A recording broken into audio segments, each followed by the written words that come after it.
One and only Sarah Palin, of course, is running for Alaska's only seat in the House. She was the governor of Alaska and also a former vice presidential candidate in 2008.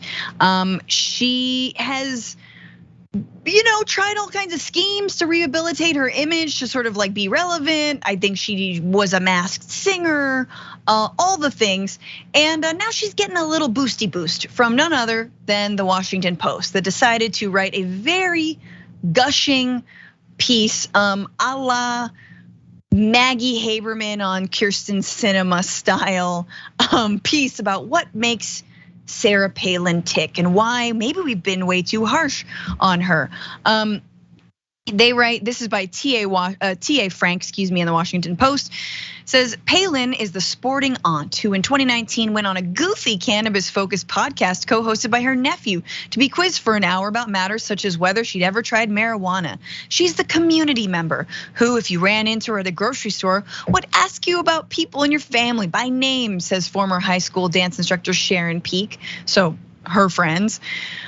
You could say that Palin seemed to point the way to a different sort of GOP, one that stood for social conservatism, but also for Alaska-style libertarianism and working class friendly economics. Lol. It continues. So this is my favorite part because this is where this writer essentially says that actually it's not just that Palin, we've been ignoring all her working class policies and how wonderful she is, she's a hero, but actually, of course, it's sexism and she has been treated just like other famous women like Britney Spears. So if journalists have been revisiting past episodes of sexist treatment of women in public life, from Hillary Clinton to Britney Spears, mainstream reassessments of the treatment of Sarah Palin have been slower to arrive. Yet it's hard looking back at the 2008 and 2009 and not asking if Palin's gender allowed people to feel freer, not just to hate, but also condescend. Oh, that is a lot of supposition. I'm sorry. Here's what I think. You look at Palin, who was in the spotlight in 2008 and 2009, and who was she? She was a conservative. She was running as a Republican on the McCain ticket. And then you compare that to, and the treatment that she got. Okay, let's think about it. Tina Fey impersonated her on SNL. All right, fine. 2016, Hillary Clinton runs for president. I'm no fan of hers, but there were shirts sold outside of Republican rallies that said, Hillary sucks and swallows, or something like this, like Bill sucks, Hillary swallows, something to that effect, like horribly sexist. People talking about her health, people talking about all kinds of horrible things. I mean, the amount, and what's the difference? She ran as a Democrat. She was a Democrat, so it was fair game. And Britney Spears, please spare me the comparison between Palin and Britney Spears. Like Sarah Palin was put into a conservatorship, and her life she was followed around by paparazzi everywhere she went. They sold pieces of her hair, Cenk, on eBay. No. Yeah. So I think the most interesting part of the story is the mindset of mainstream media. So this article, the first draft of the book that I wrote was 600 pages. This article was longer, okay?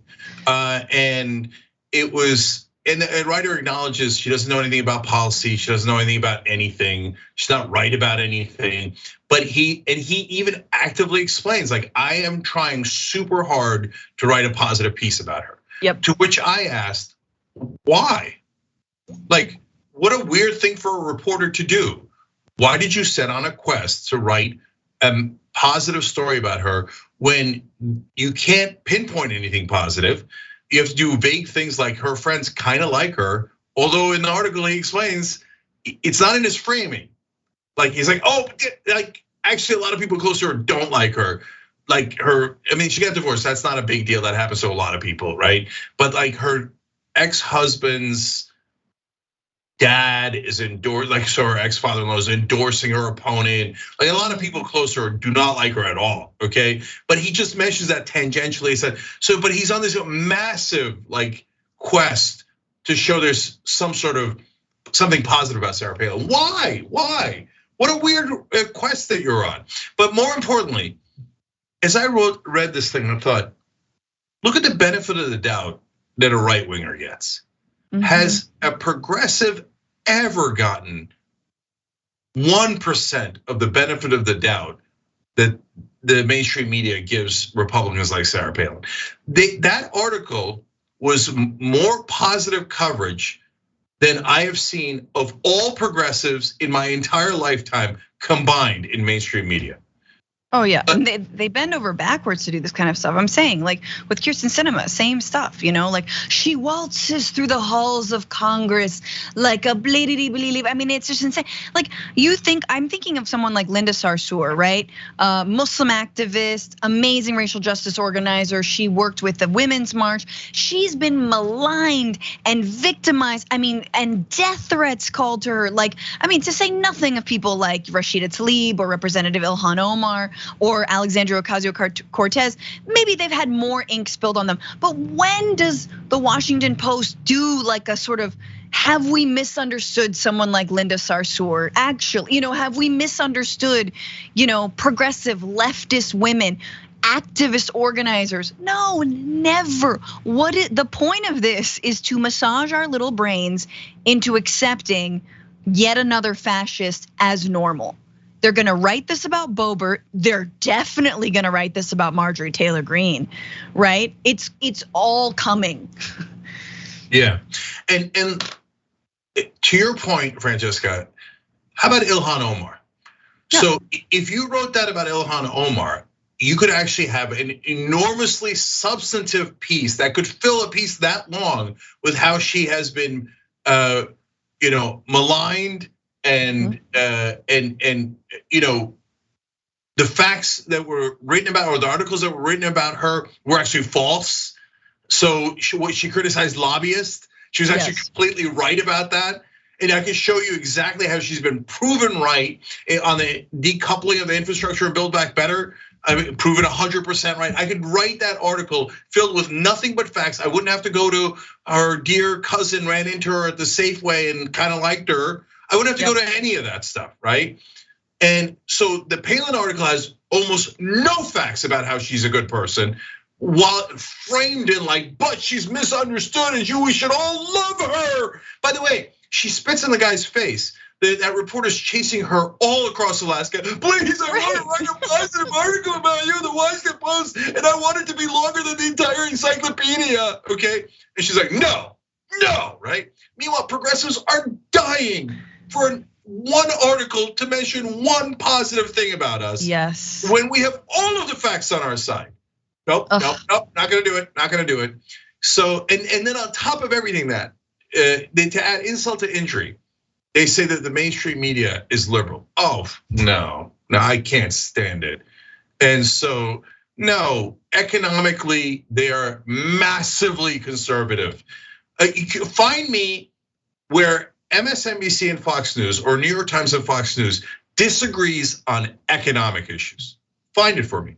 You won't be able to do it. Yeah. Okay. Oh, $15 minimum wage. Both. It's inflation. Nah, it's gonna be a problem. Nah, we're gonna do it. No way. How about a deficit? Oh, it's gonna be deficit. Nah, we're really worried about it. Yeah, right. Every single progressive policy that is massively popular, Medicare for all, it started at near 80%, and then both Fox News and CNN and New York Times, etc., went to work on it with a pair of pliers and a blowtorch. And they're like, oh no, everybody getting healthcare instead of just the rich. Oh, boo, we hate it. How are you gonna pay for that? Oh, it's gonna cost too much, right? Well, what about the wall? What about building a wall on the US-Mexico border? Oh my God, yes. Let's talk more about the wall. What are you gonna use to build it? Who are the contractors? That's so realistic. And by the way, how about the defense budget? The most expensive thing we do. New York Times, CNN, agrees with Fox News 100%. Pass it right away. Don't question it. 100%. You have to pass it right away. Right away, pass it, right? No questioning of it at all, right? On economic issues, they're massively conservative. And then on top of that, they layer in these puff pieces where they go around Alaska trying to find a way to pleasure Sarah Palin. And then you give that same reporter or that same newspaper a amazing progressive that is trying to do something for the American people, and the polling indicates that the American people are massively in favor. Medicare for all, after they brutalize it, is still at 70%. But if there's you know that all progressives for a while took off Medicare, not all progressives, but a lot of them did, took off Medicare for all from their websites and said universal health care instead. You know why? Because if they put Medicare for all, it guaranteed negative coverage not in right-wing media, in mainstream media. Yep. They were guaranteed to get a butcher of an article. Yep. Absolutely trying to destroy their candidacy if they put something on their website that had 70% popularity. F the mainstream media. They love the right wing, and then they get called liberals. It's absurd. And also, Sarah Palin is not a good person. Sarah Palin does not deserve to be like remembered differently or resuscitated. No, Sarah Palin is now like, the world is caught up to Sarah Palin. She was out in front of the Marjorie Taylor Greenes and the Boeberts, and she was laughed at. Rightfully so, because she's parroting insane lines, right? And she's like, drill everything, drill it all the time, blah, blah, blah. And now she's like tripling down on that.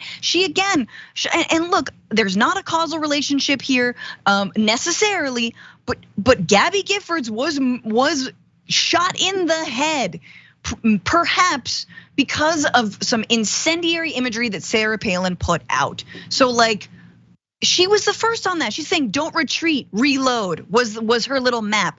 Gabby Giffords' office with a crosshairs over it. Guess what?